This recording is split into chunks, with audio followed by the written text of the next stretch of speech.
Street vendors చట్టాలను Malkajgiri circle అధికారులు ఉల్లంఘిస్తున్నారని MLA మర్రి రాజశేఖర్ నిరసన చేపట్టారు. రోడ్డు పక్కన వ్యాపారం చేసుకునే నిరుపేదలపై దౌర్జన్యం చేస్తున్నారని మండిపడ్డారు. జోనల్ కమిషనర్ వచ్చి మల్కాజ్గిరి డిప్యూటీ కమిషనర్పై చర్యలు తీసుకునే వరకు నిరసన కొనసాగిస్తామని తెలిపారు. అన్యాయ చర్యలకు పాల్పడుతున్న సర్కిల్ అధికారులను తక్షణమే సస్పెండ్ చేయాలని, వారికి మద్దతు పలుకుతున్న పోలీసు అధికారులపై కూడా చర్యలు తీసుకోవాలని డిమాండ్ చేశారు.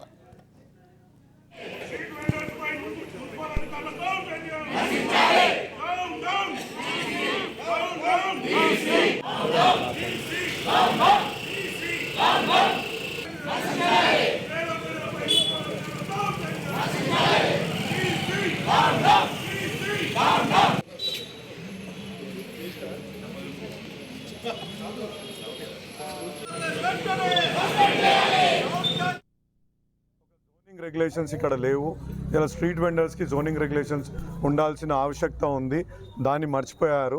అదేవిధంగా ఇవాళ మనం చూస్తున్నాం, ఇలా ప్రభుత్వం, కేంద్ర ప్రభుత్వం, అదేవిధంగా రాష్ట్ర ప్రభుత్వం కూడా స్ట్రీట్ వెండర్స్ కోసం ఒక చట్టం చేసింది. ఆ చట్టం ప్రకారంగా వాళ్ళకు పూర్తి రక్షణ కల్పించాల్సిన అవసరం అధికారుల పైన ఉంది. ఇవాళ మన ముద్రా లోన్స్, అనేకమైన లోన్స్ని స్ట్రీట్ వెండర్స్కి ఇవ్వడం జరుగుతుంది. అది కూడా తెలియకుండా ఇవాళ నిర్లక్ష్యంగా వాళ్ళ యొక్క బిజినెస్లని చెడగొట్టి ఇవాళ అధికారులు నిర్లిప్తంగా, నిర్లక్ష్యంగా వ్యవహరిస్తున్న తీరు నిజంగా శోచనీయం.